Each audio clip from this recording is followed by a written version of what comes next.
Impact Family, impacting the world through healthy family. Shalom saudara-saudara, selamat berjumpa kembali dan semoga saudara semuanya dalam keadaan baik dan siap untuk merenungkan firman Tuhan. Bagaimana anak-anak, bapak, ibu, opa, oma semuanya sudah siap? Mari kita melihat tentang kehidupan Daud. Nah, Daud itu kan kita sudah membahas beberapa kali bahwa dia itu orang yang sangat mengerti hati Tuhan. Banyak hal yang dia sampaikan tentang Tuhan. Namun, pernah dia berbuat dosa. Ya, karena dia nganggur, orang lain pergi berperang, dia di istana sendiri, dia lihat istri orang dan dia suka sama istri orang ya. Lalu setelah peristiwa itu datanglah Nabi Nathan disuruh Tuhan menegur Daud. Nah, pada waktu Nabi Nathan datang menegur dia, Nabi pun dia harus hati-hati cara menegurnya. Karena kalau raja tidak mau mendengarkan, nanti nggak jadi ya. Kalau dia salah mengatakan. Jadi Nabi Nathan itu menggunakan cara bercerita. Lalu dia bercerita ya. Oh raja, pernah ada di daerah sini seorang yang kaya, banyak dombanya, kambingnya, sapinya. Tapi pada suatu kali waktu ada tamu datang, waktu dia mau menjamu, dia tidak mau menggunakan motong kambing dombanya sendiri. Tetapi dia ambil dombanya seorang yang miskin. Dia cuma punya domba satu-satunya yang disayang, yang setiap hari hidup dengan mereka. Dan domba itu suruh dipotong untuk menjamu tamunya. Nah, jadi bagaimana nih orang ini ya? Lalu pada waktu Daud mendengar, dia marah. Wah, itu orang tidak punya belas kasihan. Itu orang harus dihukum. Itu orang harus mati. Pada waktu Daud mengatakan demikian, lalu Nabi Nathan memberitahu, tahu nggak siapa orangnya? Yaitu kamu. Hah? Saya? Iya.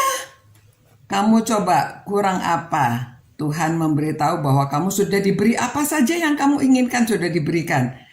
Kamu sudah ada banyak istrinya, sudah ada pemerintahan negeri ini. Kamu masih kepingin apapun, Tuhan akan berikan kepada kamu. Tetapi kamu kenapa kok malah mengambil istri seorang yang sedang menjalankan tugasnya? Nah, dia ditegur, lalu dia sadar. Dan itu sebabnya dia bertobat. Dia menangis, dia sedih ya.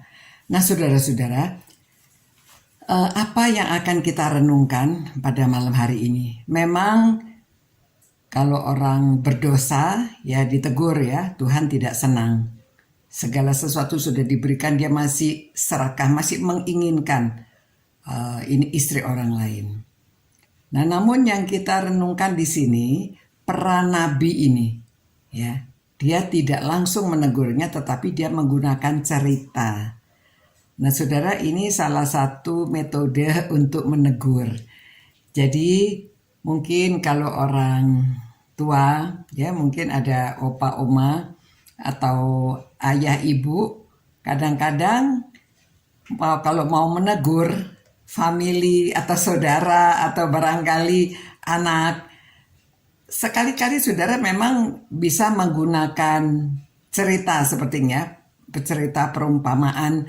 Karena dengan demikian orang lebih, karena dia tahu tidak langsung dia yang tegur, maka dia bisa menyadari ya apa yang dia ingin lakukan pada orang lain itu harusnya dilakukan kepada dia. Jadi Daud mendengar cerita itu, wah orang ini tidak berbelas kasihan, orang ini harus mati.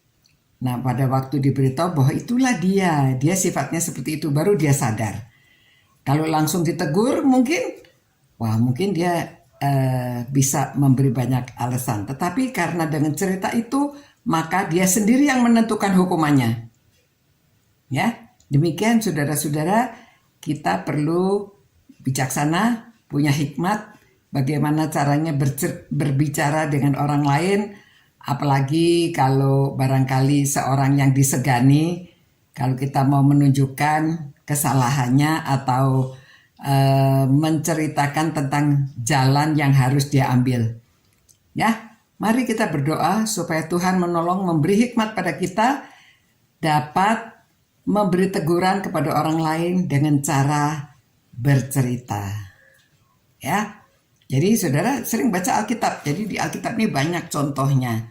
Nah, yang tadi itu diambil dari 2 Samuel pasal 12. Ya, Tuhan, terima kasih Tuhan. Malam hari ini kami belajar bagaimana Engkau membenci dosa, dan Nabi Nathan menyampaikan teguran dengan cara bercerita. Tolong kami supaya kami juga mendapatkan hikmat, dapat menegur mungkin atasan, mungkin orang lain yang disegani jikalau mereka berbuat dosa dengan cara memberi cerita. Terima kasih Tuhan. Mohon Roh Kudus yang selalu memimpin kami. Demi nama Yesus Kristus kami berdoa. Amin. Amin. Sampai berjumpa saudara-saudara. Selamat malam, selamat beristirahat. Tuhan menyertai dan memelihara saudara-saudara. Ciao. Impact Family, impacting the world through healthy family.